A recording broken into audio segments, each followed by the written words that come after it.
जय हिंद, जय भारत। नमस्कार दोस्तों, मैं अभिषेक शर्मा अपने इस यूट्यूब चैनल पीपीसी लर्निंग में आप सभी का स्वागत करता हूं।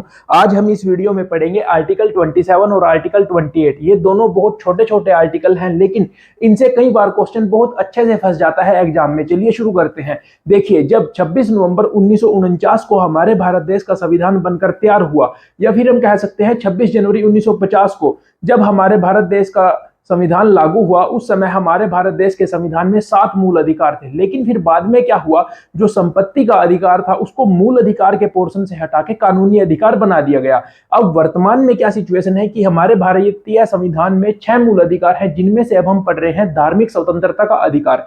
इसके अंदर आते हैं 4 आर्टिकल, 25, 26, 27 और 28। Article 25, 26, 27 and 28।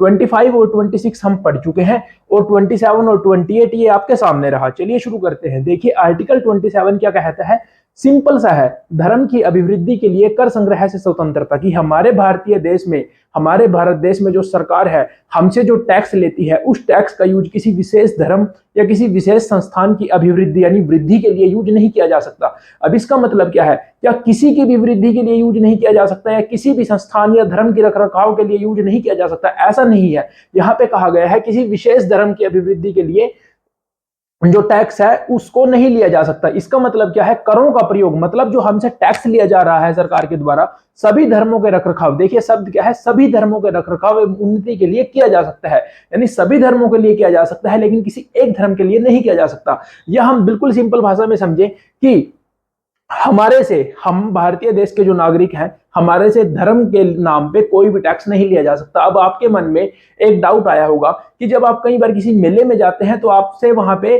5 या 10 रुपए की पर्ची कटवा ली जाती है, तो उसका क्या मतलब होता है? देखिए, वो टैक्स नहीं होता, वो होता है शुल्क। यहाँ पे क्या है, ये शुल्क क्यों लिया जाता है, शुल्क की उगाई की जा सकती है, ये क्यों की जाती है कि ताकि जो संस्थान है, जैसे जो मेला लगा है उस स्थान पे जो लोग हैं, जो लोग वहां पे धार्मिक आस्था के लिए एकत्रित हुए हैं, उनको विशेष सुविधा दी जा सके। जैसे पानी की सुविधा हो गई, पार्किंग की सुविधा हो गई, ऐसी सुविधाओं के तौर पे वहां पे शुल्क एकत्रित किया जा सकता है, जैसे 5 या 10 रुपए की पर्ची काट ली जाती है।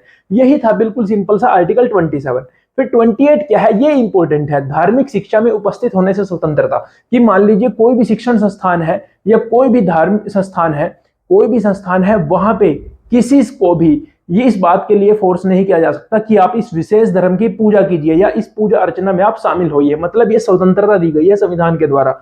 यहाँ पे देखिए जो इंपॉर्टेंट पॉइंट है, राज्य निधि से पूर्णतः पोषित, मतलब जो राज्य है अगर किसी संस्थान के लिए पूरे तरह से जो पैसा है राज्य के द्वारा दिया जा रहा है, मतलब सरकार के द्वारा दिया जा रहा है, राज्य निधि से पूर्णतः पोषित किसी शिक्षा संस्थान में कोई धार्मिक शिक्षा ना दी जाए। यह बात साफ साफ मेंशन है कि अगर किसी संस्थान का जो पैसा है, मतलब कोई जो संस्थान चलाया जा रहा है, उससे जो यानी उसके लिए जो पैसा है पूरी तरह से राज्य सरकार या फिर केंद्र सरकार दे रही है, तो वहां पे पूरी तरह से धार्मिक शिक्षा न दी जाए, ऐसी व्यवस्था की गई है संविधान में। अब अगली लाइन देखिए, जो इसका अपोजिट होता है, यहां से क्वेश्चन फंस सकता है। हालांकि यह व्यवस्था उन संस्थानों में लागू नहीं होती जिसका प्रशासन तो राज्य कर रहा हो। ध्यान से देखिए, यानी ये जो संस्थान है यहाँ पे वो अलग है, यानी जो राज्य के द्वारा चलाए जा रहे हैं, लेकिन अगर उनकी स्थापना किसी धार्मिक ट्रस्ट के अधीन हुई हो, तो अब जब कोई धार्मिक ट्रस्ट किसी संस्थान की स्थापना कर रहा है तो वहां पे वो धार्मिक शिक्षा तो देगा ही। तो यहाँ पे ये जो बात है ये यहाँ पे इसके अपोजिट है।